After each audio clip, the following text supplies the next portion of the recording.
नमस्कार, आप देख रहे हैं न्यूज मूवमेंट और मैं हूं आपके साथ ज्योतिका। आइए रुक करते हैं फटाफट खबरों की ओर।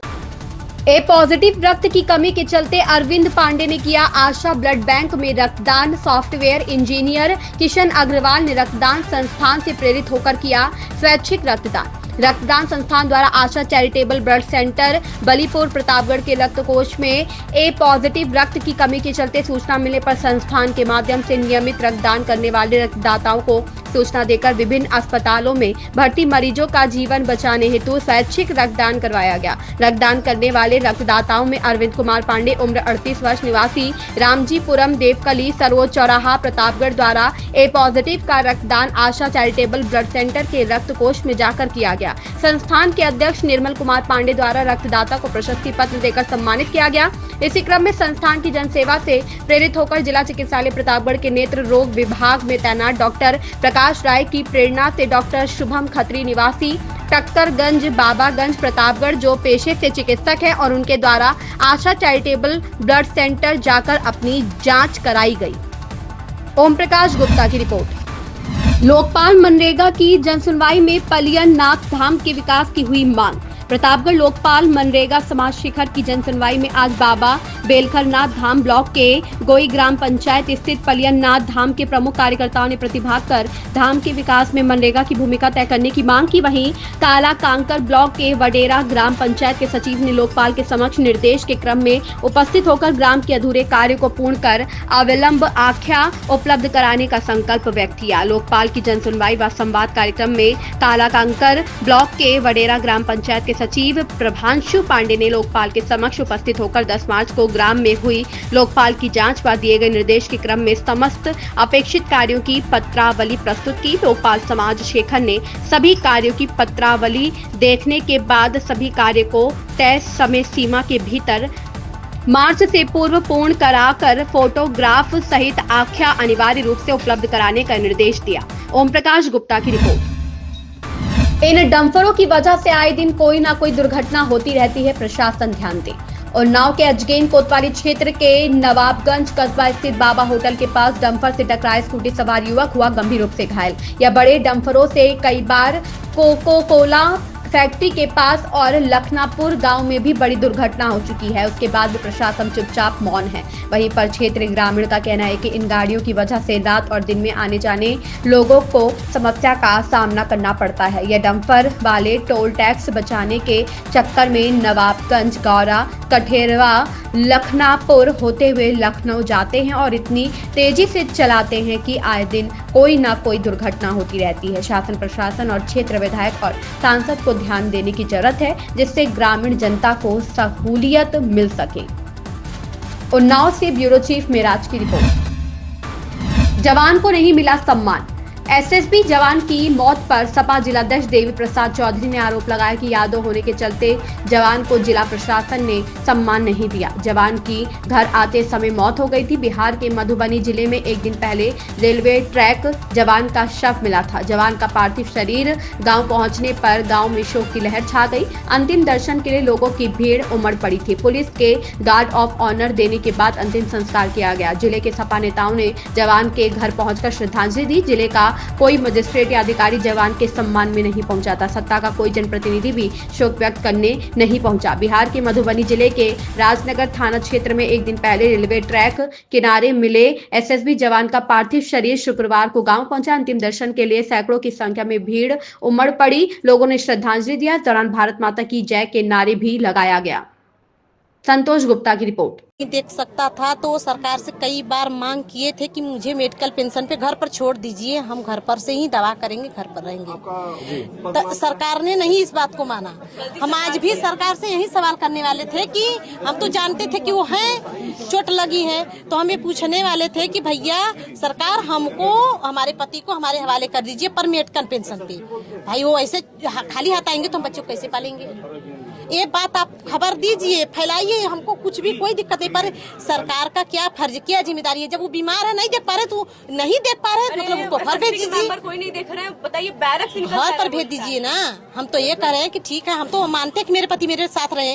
हम तो यही सोचकर यही आस लेके जा रहे थे ना कि ठीक है ये इनको चोट लगा है, अगर इनका पैर भी कट गया होगा सर ना, तो हम उनका सेवा करके हम उनके साथ रहेंगे। पर सरकार की जिम्मेदारी क्या है कि उनके साथ जो हुआ ये सरकार की गलती है। हमें मानते हैं एसएसबी की गलती है, अगर उनका नहीं देखभाल कर पा रहे थे तो उनको मेरे हवाले करना चाहिए था।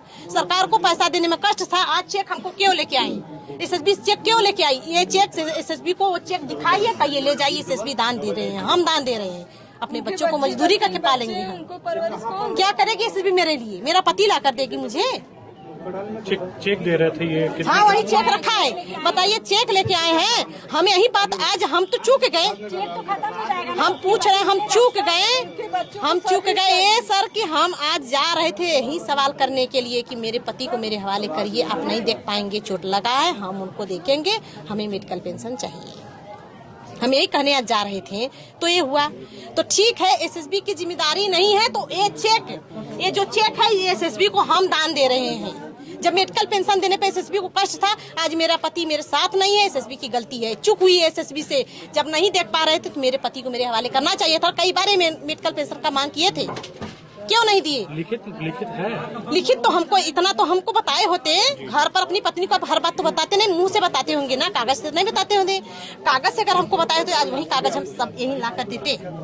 पर हमसे कई बार की इस बारे में बात की, अगर सरकार से बात करेंगे, इस बार दवा के लिए जा रहे हैं, डॉक्टर से कहेंगे अगर मेडिकल पेंशन भेज दे रहे हैं तो हम घर आएंगे, ठीक है ना। तो सरकार को क्या जिम्मेदारी है?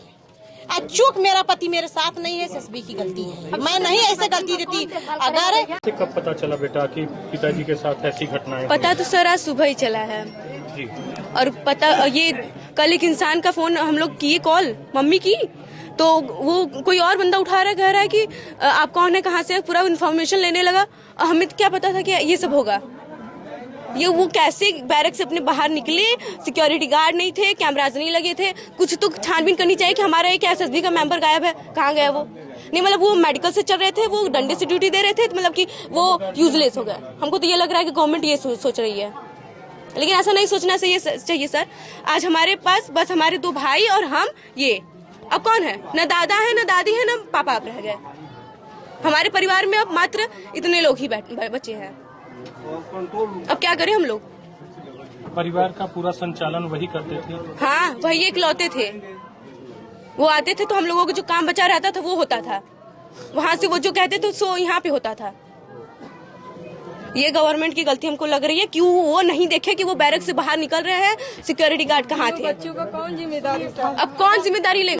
क्या है पूरा मामला? देखिए ऐसा मिर्जापुर जनपद में कछुआ थाना के अंतर्गत तिवारीपुर गांव का एक लड़का मधुबनी में सीमा सुरक्षा बल में पोस्टिंग थी। वो कल अपने घर से सुबह वहां निकला घर आने के लिए और स्टेशन के पास कहीं उसका मिट्टी माई गई, तो वहां के लोगों उसके कंपनी वाले लोग उनको लेकर के मिर्जापुर ले आए। ले आने के बाद हम लोग भी पहुंच गए वहां पे, माननीय शुक्ला जी, हम लोग माननीय प्रवक्ता महोदय हमारे मुन्ना जी, बाकी हमारे विधानसभा के अध्यक्ष लोग, बाकी बहुत लोग, हम लोग हमारे पार्टी के बहुत लोग गए थे। तो हम लोग जब वहां से गए तो वहां पर आए गए घाट पर, तो पुलिस वाले तो थे सलामी के लिए, लेकिन कोई मजिस्ट्रेट का वहां पहुंचना बहुत जरूरी था। किसी वहां लोग कह रहे थे मजिस्ट्रेट कोई नहीं आए उनके सम्मान में, तो उनको कोई नए लोग के पास टाइम रहता तो तहसीलदार को भी मजिस्ट्रेट का पावर मिल गया है, वो लोग भी पहुंच जाते हैं तो लगता है कि सरकार का कोई प्रतिनिधित्व कर रहा है। अब वजह का क्या बताइए, वो लोग जाने क्यों नहीं दिया, नहीं दिया गया, या आजो जान के दिए हो, शहीदों को सम्मान नहीं सही पुलिस के द्वारा मिला गया, लेकिन जिला प्रशासन की तरफ से कोई सम्मान नहीं। भाजपा के लोग वहां गए? भाजपा के कोई नेता नहीं गए थे, अपना दल के भी कोई नहीं गए, पार्टी के नेताओं को कोई नहीं गया।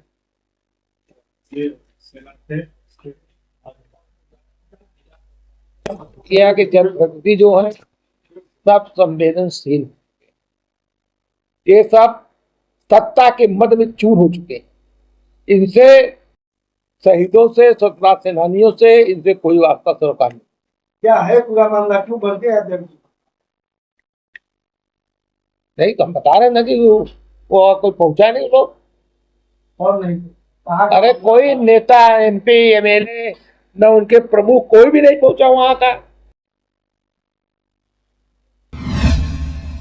चोर गैंग गिरफ्तार। मिर्जापुर में ऑपरेशन त्रिनेत्र के तहत कोतवाली कटरा व एसओजी सर्विलांस की संयुक्त पुलिस टीम ने चोरी का खुलासा किया। गैंग के 2 आरोपियों को गिरफ्तार कर करीब 3 लाख के आभूषण को बरामद किया। पकड़ा गया आरोपी विंध्याचल कंतित निवासी वाहिद उर्फ कलिया है, जबकि चोरी का जेवर खरीदने वाला विकास सोनी कटरा कोतवाली क्षेत्र के गणेशगंज का रहने वाला है। थाना कोतवाली कटरा में 16 मार्च को राजेंद्र प्रताप सिंह पुत्र स्वर्गीय अमर बहादुर सिंह ने गैर मौजूदगी में घर में घुसकर अलमारी में रखे आभूषण व नगद पैसा चोरी करने के संबंध में तहरीर दिया था, जिसके आधार पर थाना मामला दर्ज किया गया। तहकीकात करते हुए कोतवाली कटरा व एसओजी सर्विलांस की संयुक्त पुलिस टीम ने मुखबिर की सूचना, साक्ष्य संकलन व इलेक्ट्रॉनिक साक्ष्य के आधार पर शास्त्री पुल चिमनी पेट्रोल पंप के पास से वाहिद उर्फ कलिया पुत्र वहीद अहमद एवं गहना खरीदने वाले विकास सोनी पुत्र स्वर्गीय कृपाशंकर सोनी निवासी गणेशगंज को गिरफ्तार किया है। संतोष गुप्ता की रिपोर्ट। देखिए, पूरा मामला 13/14 की रात में जो है आवास विकास कॉलोनी है नट रोड पर, वहाँ पर एक मकान में चोरी की गई थी।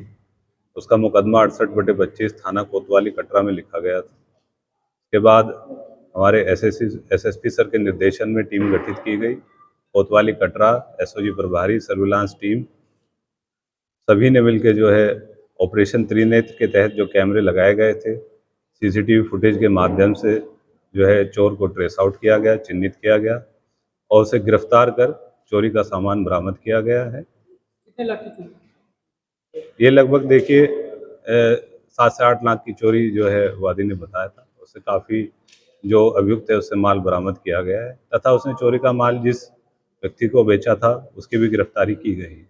आपराधिक इतिहास है कुछ जो आरोपी पकड़ाए हैं? जो चोर जो अभियुक्त जो गिरफ्तार किया गया है उसका आपराधिक इतिहास है। लगभग उस पर जो है 14 मुकदमे जिनमें ज़्यादातर मुकदमे चोरी के ही हैं। वह व्यस्त अपराधी है।